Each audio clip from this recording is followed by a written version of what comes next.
आप सब लोगों को मेरा प्रणाम। विजन की मंथली करंट अफेयर्स में की सीरीज़ चल रही थी, उसमें हम लोगों ने अभी तक एक पॉलिटिकल वीडियो में सारे टॉपिक्स कवर कर लिए थे।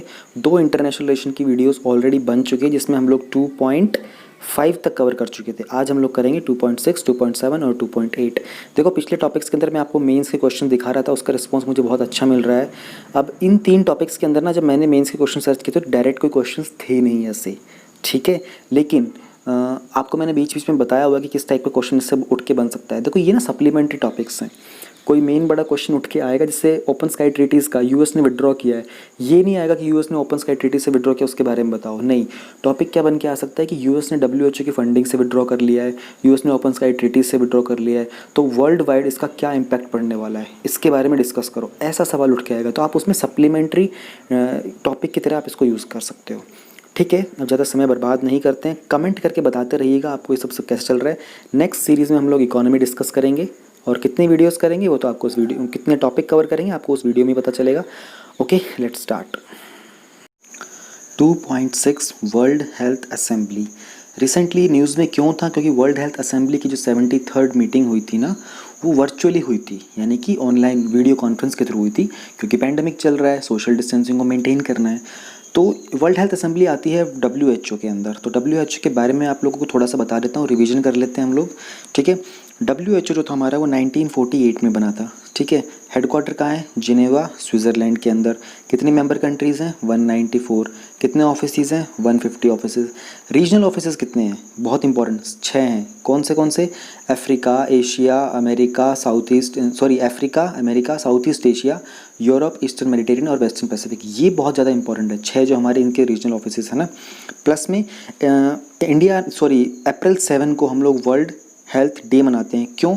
अप्रैल 7, 1948 को डब्ल्यूएचओ ने काम करना स्टार्ट किया था, ठीक है। इंडिया ने कब ज्वाइन किया था? 12 जनवरी 1948 को इंडिया उसका ऑब्वियसली फाउंडिंग मेंबर है, लेकिन एक्चुअल में इसकी स्टार्टिंग हुई थी अप्रैल से। इंडिया ने 12 जनवरी को ही ज्वाइन कर लिया था।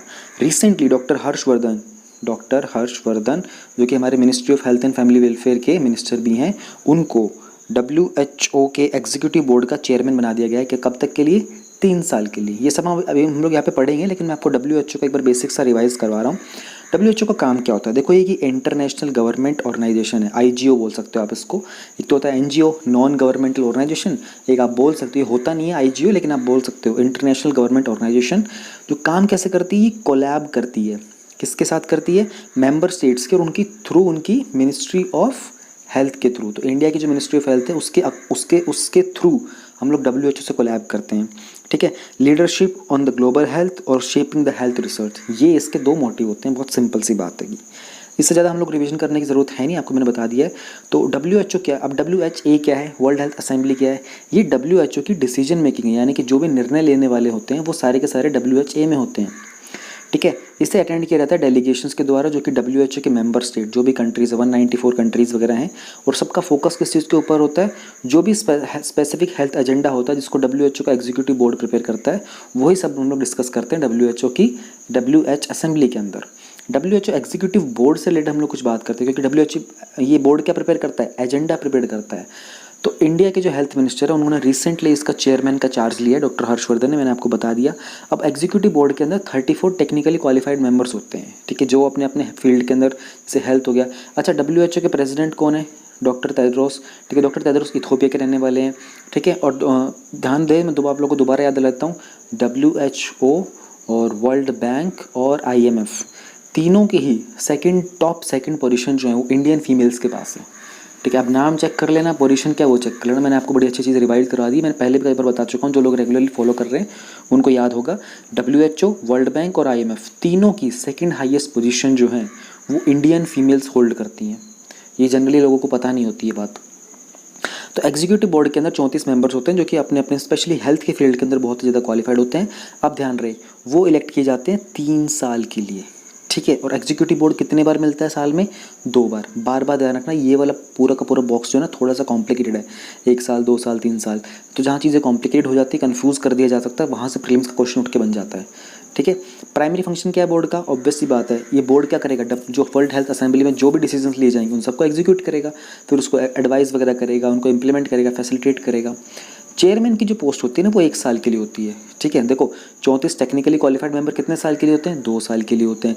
चेयरमैन की पोस्ट कितने साल के लिए होती है, 1 साल के लिए। तो अगले साल डॉक्टर हर्षवर्धन क्या हो जाएंगे, हट जाएंगे, उनकी जगह कोई और निकल के आएगा। तो ये जो 6 रीजन्स मैंने आपको बताए थे पहले भी, Africa, America, South East Asia, Europe, Eastern Mediterranean, Western Pacific, इन 6 मेंबर्स के ही जो इन 6 रीजन ऑफिस से निकल के आता है हमारे चेयरमैन, जो कि रोटेशनल पोस्ट के ऊपर होते हैं। अब एक बात आपको और बता देता हूँ, साउथ ईस्ट एशिया का जो हेडक्वार्टर है ना WHO का, वो न्यू दिल्ली में है। ध्यान रहे, साउथ ईस्ट एशिया का हेडक्वार्टर WHO का न्यू दिल्ली में है, ठीक है। ये इतनी बात हो गई है। अब चलते हैं WHO के मेन फंक्शंस के बारे में जान लेते हैं। पॉलिसीज डिटरमाइन करेगा, डायरेक्टर जनरल को अपॉइंट करेगा, फाइनेंशियल पॉलिसीज़ के ऊपर सुपरवाइज करेगा, और जो बजट वगैरह के जो भी प्रोग्राम्स होते हैं उन सबको रिव्यू और अप्रूव करेगा एनुअली, यानी कि साल में एक बार होती है मीटिंग। कहाँ, वहीं पर WHO का जो हेडक्वार्टर है जिनेवा, स्विट्जरलैंड के अंदर ही। वन हेल्थ अप्रोच क्या है ये हम लोग जान लेते हैं। WHO ने बात की थी कि भैया हम लोग वन हेल्थ अप्रोच के अंडर, ठीक है ना, आइडेंटिफाई करेंगे जूनोटिक सोर्स, जो भी वायरस था हमारा। अब जूनोटिक क्या होता है, जूनोटिक का मतलब होता है वो उस तरह के माइक्रोब्स जो कि एनिमल से ह्यूमन बींग्स में जंप कर जाते हैं। इसके कारण जैसे अभी कोरोना वायरस की बात की जा रही है, इवन जो हमारा HIV है ये भी एनिमल से और ह्यूमन बींग्स में जंप किया है, क्योंकि पहली बार किसी अफ्रीकन कंट्री में किसी चिंपांजी के अंदर मिला गया था HIV का जो वायरस है। तो वहाँ से जंप करके अगर ये ह्यूमन बींग्स में आ जाता है तो उसको जूनोटिक डिजीज़ बोलते हैं। सिंस ये कोविड-19 का पैंडेमिक चल रहा है तो ये टर्म भी आपको पता होना चाहिए, बहुत बार ये टर्म रिपीट होगा। तो WHO ने कहा है कि वो आइडेंटिफाई करेंगे ये जूनोटिक का सोर्स, ठीक है, और ये किसके अंडर आएगा, वन हेल्थ अप्रोच के अंदर आएगा। वन हेल्थ अप्रोच के बारे में और थोड़ा सा जान लेते हैं। जूनोटिक डिजीज़ क्या होती है मैंने आपको बता दिया है। वन हेल्थ अप्रोच क्या है, कोलैबोरेटिव मतलब एक साथ मिला हुआ, मल्टी सेक्टर मतलब बहुत सारे सेक्टर्स के ऊपर काम करेगा, ट्रांस डिसिप्लिनरी मतलब एक डिसिप्लिन से दूसरे डिसिप्लिन के अंदर जंप करेगा। जहाँ ट्रांस होता है ना वहाँ चेंज, शिफ्ट, मूवमेंट की बात की जा रही होती है। इनका ये काम करेंगे, देखो कई जगह पे काम करेंगे, लोकली काम करेंगे, रीजनल लेवल पे काम करेंगे, नेशनल लेवल पे काम करेंगे, ग्लोबल लेवल पे काम करेंगे। और इनका गोल क्या है, ऑप्टिमल हेल्थ आउटकम्स, जिसमें इंटरकनेक्शन बताएंगे एनिमल, प्लांट और उनके द्वारा जो शेयर एनवायरनमेंट होता है।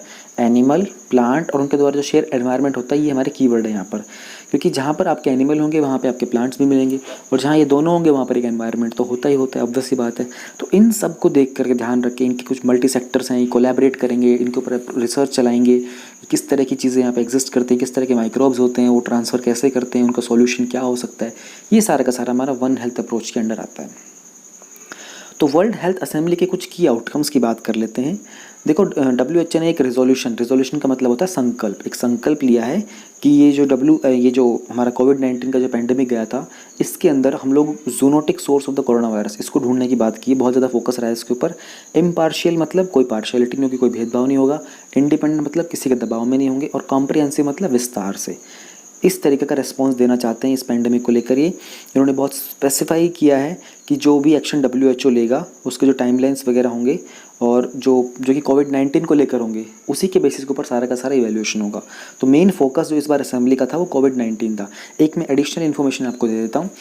ताइवान जो है, मैंने पिछले ही टॉपिक में आप लोगों को पढ़ाया था कि ताइवान वर्ल्ड हेल्थ असेंबली के अंदर पार्टिसिपेट करता है, नहीं करता है, या फिर उसने WHO के अंदर किस नाम से लिया हुआ। ये क्वेश्चन है आप लोगों के लिए, जिन्होंने पिछला टॉपिक पढ़ा होगा वो मुझे पक्का बता सकते हैं। फर्स्ट वीडियो के अंदर इंटरनेशनल रिलेशन मैंने बताया था। तो रिसेंटली ये बात उठ रही थी कि ताइवान जो है ये इसका चाइना के साथ अपना जो मुद्दा है कि चाइना को ताइवान ने बहुत टाइम से पहले इन्फॉर्म कर दिया था कि वहाँ पर वायरस आ चुके हैं, इसके बाद आप कंप्लेंट कीजिए WHO में, बताइए। ताइवान का ये था कि ताइवान इस मुद्दे को वर्ल्ड हेल्थ असेंबली में उठाएगा, लेकिन ताइवान ने ये मुद्दा नहीं उठाया। ताइवान ने बहुत ही एक सिंसियर नेशन की तरह बिहेव किया। उन्होंने ये कहा कि वर्ल्ड हेल्थ असेंबली के अंदर हमारा फोकस अभी कोविड-19 से फाइट करने का है, तो हम लोग अपने कंट्री टू कंट्री के जो डिप्लोमेटिक इश्यूज़ हैं ये हम असेंबली में नहीं उठाएंगे। दिस सेट्स एन एग्जाम्पल कि किस तरीके से वो कंट्री जो है वो फुली डिवोटेड है इस पूरे के पूरे पैंडेमिक को टैकल करने में। तो ये आपके एथिकल का भी एक पार्ट बन सकता है। एग्जाम्पल मैंने आपको बता दिया, जो यहाँ पर इस वीडियो को सुन रहे हैं उनके लिए कमाल का एग्जाम्पल मैंने दिया है, प्लीज़ इसको नोट डाउन कर लेना। साथ ही में ही वर्ल्ड हेल्थ असेंबली ने बोला है कि यूनिवर्सल यानी कि पूरे संसार के लेवल पर टाइमली, समय से और इक्विटेबल एक्सेस होगा। इक्विटेबल एक्सेस वर्ड का मतलब क्या होता है, हर एक को एक्सेस मिलेगा, जहाँ ज़रूरत ज़्यादा है वहाँ पर ज़्यादा एक्सेस प्रोवाइड किया जाएगा, ठीक है ना। अब कुछ डेवलपिंग कंट्रीज़ हैं, अंडर डेवलप्ड कंट्रीज़, जहाँ पर गरीब कंट्रीज़ हैं, वहाँ पर WHO क्या करेगा, फ्री में वैक्सीन वगैरह प्रोवाइड करवा देगा। जब भी हमारी वैक्सीन मिलेगी, जो भी हमारी गाइडलाइंस वगैरह होंगी, कहीं भी जो भी रिक्वायरमेंट होती हैं, ऐसा अभी भी हो रहा है कि जिस भी डेवलपिंग कंट्रीज़ और अंडर डेवलप्ड कंट्रीज़ है, वहाँ पर WHO को लग रहा है, इसलिए WHO का फंड बहुत ज़्यादा होता है। अब फंड की बात करते हैं तो आपको पता होगा, रिसेंटली ये US ने WHO से अपनी फंडिंग को विड्रॉ कर लिया है। तो उन्होंने कहा कि इस तरीके से डिस्ट्रीब्यूशन होगा, क्वालिटी का बहुत ध्यान रखेंगे, सेफ्टी का बहुत ध्यान रखेंगे, एफिशिएंसी क्या होगी, अफोर्डेबल, यानी कि जो डेवलपिंग और डेवलप्ड कंट्रीज है वो भी उसको खरीद पाएँ। फैमिली पूरे वर्ल्ड के अंदर जो भी हमारा जो नेट इनकम का जो रेशियो वगैरह होता है, उन सबको ध्यान में रखते हुए कि सबके लिए अफोर्डेबल वैक्सीन हो, ये सब वर्ल्ड हेल्थ असेंबली के अंदर रहा है। अच्छा, चाइना को बड़ी दिक्कत हुई है वर्ल्ड हेल्थ असेंबली के अंदर, इंडिया की चेयरमैनशिप आ गई है तो, कि हर कोई इसमें फोकस कर रहा है कि भाई किस तरीके से चाइना से ये बात निकलवाई जाए कि ये सोर्स वगैरह जो था वो वायरस का चाइना में था। तो इस बात का भी चाइना को थोड़ी सी किलस गई है चाइना की हमारे से, इंडिया से, तभी ये सारा हमारा जो ये यहाँ पे गलवान वैली का इशू हो रहा है, फिर साउथ चाइना सी के अंदर भी वो अपना एग्रेशन दिखा रहा है। प्लस में इन्होंने बोला कि call for removal of unjustified obstacles, यानी कि वो ऑब्स्टेकल्स, वो रुकावटें जो कि जस्टिफाइड ही नहीं है, inconsistent with the agreement on trips. Trips agreement क्या बताता हूँ आपको, trade related aspects of intellectual property rights. पहले ये जानो इंटेलेक्चुअल प्रॉपर्टी क्या होती है। देखो, इंटेलेक्ट वर्ड आ गया, हर वो चीज़ जो माइंड की क्रिएशन से निकल के आई हैगी, ठीक है ना, वो हमारी एक इंटेलेक्चुअल प्रॉपर्टी बन जाती हैगी। तो उसके कुछ राइट्स होते हैं, उस पर कुछ कॉपीराइट होता है, कुछ ट्रेडमार्क वगैरह होते हैं, कुछ पेटेंट्स वगैरह होते हैं। उन सब के रिगार्डिंग ना एग्रीमेंट बना हुआ है कि भैया हर रेगुलेटरी बॉडी की तरह, जैसे बैंकों की रेगुलेटरी इंडिया के अंदर कौन करता है, RBI करता है, रेगुलेट करता है सभी बैंक्स को। उसी तरीके से इंटरनेशनल लेवल के ऊपर जो भी हमारे इंटेलेक्चुअल प्रॉपर्टी होती है, उन सब के रेगुलेशन कौन करता है, ट्रिप्स एग्रीमेंट करता है। And flexibilities with Doha declaration on TRIPS agreement and public health. तो कुछ जो भी ऑब्स्टेकल्स वगैरह आएंगी, उन सबको किस तरीके से हम लोग हैंडल करेंगे, ट्रिप्स की हेल्प से हैंडल करेंगे। दोहा डिक्लेरेशन जो ट्रिप के अंदर हुआ था उस पर हेल्प करेंगे। Doha declaration on TRIPS agreement and public health क्या है, 2001 में अडॉप्ट किया गया था ये वर्ल्ड ट्रेड ऑर्गेनाइजेशन के मेंबर्स के द्वारा। वर्ल्ड ट्रेड ऑर्गेनाइजेशन, जितनी भी आप लोग एक UPSC को लेकर ऑर्गेनाइजेशंस के बारे में पढ़ोगे ना, सबसे टिपिकल जो होती है समझने में वो WTO होती है। पिछले मंथ की विजन की मंथली कंपाइलेशन के इकोनॉमिक पार्ट के अंदर मैंने आपको WTO के बारे में समझाया था। डिस्क्रिप्शन में इसी वीडियो के लिंक में डाल दूंगा उसका, आप उसको ज़रूर सुन लेना कि WTO के में इंडिया ने पीस क्लोज को इन्वोक किया था। इस वीडियो के डिस्क्रिप्शन में आपको उस वीडियो का लिंक मिल जाएगा, तो please go and watch that, very very important. India ने पहली बार उस पीस क्लोज को इन्वोक किया है, और सब्सिडी को लेकर है, फूड को लेकर है, फार्मर को लेकर है, पेंडेमिक को लेकर है, इकोनॉमिक को लेकर है। काफ़ी बड़ा इशू है, उसके बारे में जानना बहुत बहुत बहुत ज़रूरी है। तो WTO मेंबर्स ने इसको 2001 में अडॉप्ट किया था। ये क्लैरिफाई किया था कि जो भी एम्बिग्यूटीज़ होंगी between the need for government to apply for the principles on public health and terms of TRIPS के बारे में जो भी कुछ आपको समस्याएं होंगी, प्रॉब्लम्स होंगी, जो भी एग्रीमेंट होंगे, डिसएग्रीमेंट होंगे, हर एक चीज़ की जो मिली भगत जो बात करनी थी, आपको सोल्यूशन पहुंचना था, वो दोहा में किया गया था। अब दोहा कहाँ पे, ये पता होना चाहिए, दोहा कतर में है, ठीक है। रिसेंटली US का और ये तालिबान का डील हुई थी दोहा के अंदर ही, कतर में ही। अच्छा, ऐसी डील दूसरी कंट्री में क्यों करते हैं, US तालिबान के पास अफगानिस्तान में क्यों नहीं आ गया, या फिर अफगानिस्तान से तालिबान वाले US में क्यों नहीं चले गए। सिंपल सी बात है, आप किसी थर्ड पार्टी कंट्री को ही चूज़ करते हो। ऐसे आप अपनी कंट्री में नहीं कर सकते, बिकॉज खतरा होता है जान का, कोई अटैक ना कर दे उनके ऊपर, इसलिए सिक्योरिटी रीजंस को ध्यान में रखते हुए एक मिड वे चूज़ किया जाता है, ठीक है। ये बात आपको ध्यान होनी चाहिए। ये पेपर में नहीं पूछा जाएगा, but just for your general awareness, you are going to be a grade A officer, आपको पता होना चाहिए। This declaration affirms that TRIPS agreement does not and should not prevent members from taking measures to protect public health. Public health की जब हम बात करते हैं तो ट्रिप्स का मतलब कहने का ये कि देखो, जहाँ पब्लिक हेल्थ की बात आए, सार्वजनिक स्वास्थ्य की बात आ रही है जहाँ पर, वहाँ पर ट्रिप्स एग्रीमेंट इस बात का ध्यान रखेगा कि किसी को भी किसी भी तरीके की दिक्कत नहीं आ रही है बस। और उस तरह के मेजर्स जो लिए जा रहे हैं, देखो अभी होगा कुछ इतने सारा, जब आप लोगों को इतना बड़ा पेंडेमिक आया है, पूरे वर्ल्ड के अंदर लॉकडाउन रहा है, तो ट्रेड्स वगैरह में प्रॉब्लम आई है, कुछ ऊपर नीचे चीज़ें होंगी। इवन ये इंक्लूडिंग ये वैक्सीन वगैरह को लेकर, मेडिसिन को लेकर बहुत सारे ट्रेड बैरियर्स होते हैं, ऊपर नीचे मूवमेंट हो रही होती है। अभी ऑयल के प्राइसेस गिर गए थे, अभी इंडिया ने अपना एक्सपोर्ट बंद कर दिया था फार्मास्यूटिकल्स के सेक्टर के अंदर, मेडिकल वगैरह का, फिर मेडिसिन वगैरह का, फिर बाद में दोबारा ओपन कर दिया। तो बैरियर्स वगैरह आते हैं, इन सब के लिए चीज़ों के सेटलमेंट्स, मेजरमेंट्स, जो प्रोटोकॉल्स होते हैं, रेगुलेटरी होते हैं, कहाँ होते हैं, वो सारे के सारे ट्रिप्स एग्रीमेंट के अंदर मेंशन है, क्योंकि इंटेलेक्चुअल प्रॉपर्टी का काउंट हो जाता है इसके अंदर। तो इतना ही कुछ था इसके अंदर जानने के लिए। रही बात मेंस क्वेश्चन की, मैंने इस टॉपिक का मेंस क्वेश्चन क्यों नहीं बताया, मैंने आपको स्टार्टिंग में बता दिया। चलिए next 2.7 new security law in Hong Kong. इस वाले टॉपिक को हम लोग एक कहानी की तरह पढ़ते हुए चलेंगे, ठीक है। इसमें ज़्यादा मैं लाइन को रीड कम करूँगा, मैं आपको एक्सप्लेन ज़्यादा करूँगा, उस पर ध्यान देना, ये तभी समझ में आएगा, ठीक है। तो देखिए, ध्यान दीजिए, रिसेंटली जो चाइना गवर्नमेंट है, चाइना की जो नेशनल पीपल कांग्रेस है, उन्होंने हांगकांग के लिए एक नेशनल सिक्योरिटी लॉ पास कर दिया है, ठीक है। अब इस लॉ के अंदर क्या होता है, cessation, subversion, terrorism and foreign interference, ठीक है, इन सबको क्रिमिनलाइज कर देंगे। सेसेशन का मतलब होता है कि आप किसी ग्रुप वगैरह से छोड़ दो, ठीक है, आप किसी गवर्नमेंट से आउट कर लो, ठीक है, आप वहाँ से मतलब भागीदारी अपनी हटा लो। सब वर्जन का मतलब आप तोड़ फोड़ कर रहे हो, ध्वंस कर रहे हो। टेररिज्म, आतंकवाद फैला रहे हो। फॉरेन इंटरफेरेंस, ठीक है, यानी कि कोई बाहर की कोई कंट्री वाला कोई उनकी कंट्री के अंदर दखलंदाजी कर रहा है। ये सारी की सारी चीज़ें इस कानून के तहत चाइना ने क्या कर दी हैं, क्रिमिनलाइज कर दी हैं, ठीक है। सुनते चलना, ध्यान से, समझ में आ जाएगा, पूरा का पूरा कहानी की तरह से सुनाऊंगा। वो ये भी कहता है कि चाइना के पास अब चाइना जो है अपना खुद का लॉ इन्फोर्समेंट लगा सकती है एजेंसीज यहाँ पर, यानी कि चाइना अपनी खुद की लॉ, जैसे इंडिया में नेशनल इन्वेस्टिगेशन एजेंसी हो गया, सीबीआई हो गया, ठीक है, और ये रॉ वगैरह हो गया, तो चाइना अपनी लॉ इन्फोर्समेंट या फिर चाइना या फिर पुलिस हो गई जैसे कि, ठीक है, सीआरपीएफ हो गई, सीआईएसएफ हो गई, जो ईडी वगैरह हो गया, तो चाइना इस तरह की अपनी खुद की एजेंसी भी हांगकांग के अंदर सेटअप कर सकता है उस सिटी के सेफ गार्ड के लिए, नेशनल सिक्योरिटी के लिए। इसके कारण कंसर्न उठ के आए हैं, ठीक है, कि भैया जो परसिक्यूशन होगा ना हांगकांगर्स का, जो भी क्रिटिसाइज़ करेंगे, वो सारा का सारा जो होगा फिर कहाँ जाके होगा, वो चाइना के अंदर जाके होगा। ऑब्वियस सी बात। अब आप कहानी को समझने की कोशिश करो। चाइना का जो ये जो हांगकांग है ना, ये चाइना का सेमी ऑटोनमस रीजन है, ठीक है। और ये हांगकांग जो ये पहले ना ब्रिटिशर्स के अंडर हुआ करता था, जैसे मकाऊ जो था वो पोर्तुगीज़ के अंडर हुआ करता था। तो 1997 के अंदर जो ब्रिटिशर्स थे, उन्होंने हांगकांग जो था 50 साल की लीज़ के ऊपर चाइना को दे दिया था। उससे पहले ये 99 ईयर की लीज़ के ऊपर ब्रिटिशर्स के पास था। अब 50 साल की लीज़ के बाद इसका क्या होगा, इसके बारे में अभी कोई क्लैरिटी है नहीं। उसी तरीके से पोर्तुगीज़ वगैरह थे, उन्होंने 1999 के अंदर मकाऊ जो था वो चाइना को दे दिया था 50 साल के लिए। तो 2049 के अंदर मकाऊ भी ऐसा फ्री हो जाएगा। उसके बाद की क्या है, तो दोनों के दोनों जो एरिया हैं वो सेमी ऑटोनमस रीजन है, ठीक है, और स्पेशली एडमिनिस्ट्रेटिव रीजन भी आप इनको बोल सकते हो, सार भी इनको बोला जाता है। तो इनके अंदर कुछ डिफरेंसेस हैं। वन कंट्री टू सिस्टम का मतलब होता है कि दोनों को कंट्री तो चाइना ही कंसिडर किया जाता है, हांगकांग को चाइना कंसिडर किया जाता है, लेकिन दोनों में थोड़ा सिस्टम डिफरेंस है, पॉलिटिक्स का डिफरेंस है, ठीक है। चाइना के अंदर पूरी की पूरी कम्युनिस्ट गवर्नमेंट है, नो फ्रीडम ऑफ स्पीच, ठीक है, मीडिया जो है वो पूरी की पूरी स्टेट ऑन्ड है। वहीं पर हांगकांग की अगर बात करते हो तो यहाँ की इकोनॉमी डिफरेंट है, यहाँ की करेंसी डिफरेंट है, यहाँ का पासपोर्ट डिफरेंस है, ठीक है। और बात करते हैं कि यहाँ का जो फॉरेन अफेयर, क्या कहते हैं, मिलिट्री अफेयर जो होता है वो चाइना के अंडर आता है। कहीं ना कहीं जैसे पहले 370 था ना हमारा कश्मीर का और इंडिया वाला किस्सा, कहीं ना कहीं वैसा मान के चलो कि हांगकांग जो है वो कश्मीर है और चाइना जो है वो इंडिया है। लेकिन हम लोग कश्मीर के साथ इतना बुरा नहीं करते थे जितना चाइना बुरा करना चाहता है। तो उस कहानी को सिमिलरली समझते हुए आगे बढ़ते हैं।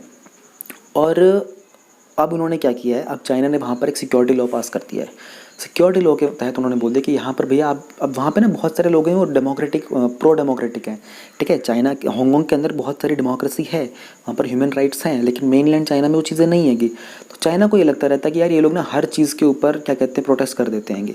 लास्ट टाइम 2019 में बहुत बड़ा प्रोटेस्ट हुआ था, 2014 की एक अम्ब्रेला मूवमेंट थी, 2003 के अंदर एक प्रोटेस्ट हुआ था। तो चाइना ने क्या किया कि भाई एक सिक्योरिटी लॉ पास कर देते हैं, लोग ऐसी वैसी हरकतें करेंगे ना, ये फॉरेन इंटरफेरेंस कोई होगा। फॉरेन इंटरफेरेंस का डायरेक्ट टारगेट जो यूएसए के ऊपर है, ठीक है। तो उन लोगों को डायरेक्ट की डायरेक्ट जो चाइना पनिशमेंट करेगा। चाइना इस तरह की लॉ क्यों पास कर रहा है, चाइना इसको अपने पूरा का पूरा कंट्रोल पे लेना चाहता है, सेमी ऑटोनमस को पूरा का पूरा अपने अंडर लेना चाहता है, धीरे धीरे कर करके, ऐसे करके, ठीक है। तो क्या ये लॉ जो है चाइना ही पास कर सकता था? जी नहीं। आर्टिकल 23 जो है ना हांगकांग का, जो बेसिक लॉ, हांगकांग का एक अपना मिनी कॉन्स्टिट्यूशन है, उसको बेसिक लॉ बोलते हैं, ठीक है। तो उसके अंदर जो आर्टिकल 23 है उसके तहत ये हांगकांग खुद भी अपना एक ऐसा लॉ बना सकता था, लेकिन उन्होंने नहीं बनाया था। इस तरह का उन्होंने प्रपोजल डाला था 2003 में उसके प्रति, लेकिन बहुत सारा रेजिस्टेंस आया था, बहुत बड़े प्रोटेस्ट हो गए थे। वहाँ के लोगों को ना थोड़ी फ्रीडम है प्रोटेस्ट करने की, चाइना के अंदर ये फ्रीडम नहीं है। चाइना के अंदर चाइना ऐसा कुछ कोई लॉ लेके आते तो लोग प्रोटेस्ट नहीं कर सकते, फ्रीडम है ही नहीं, डायरेक्ट पकड़ के जेल में डाल देंगे। यहाँ पे नहीं कर सकते क्योंकि वहाँ पे डेमोक्रेसी है।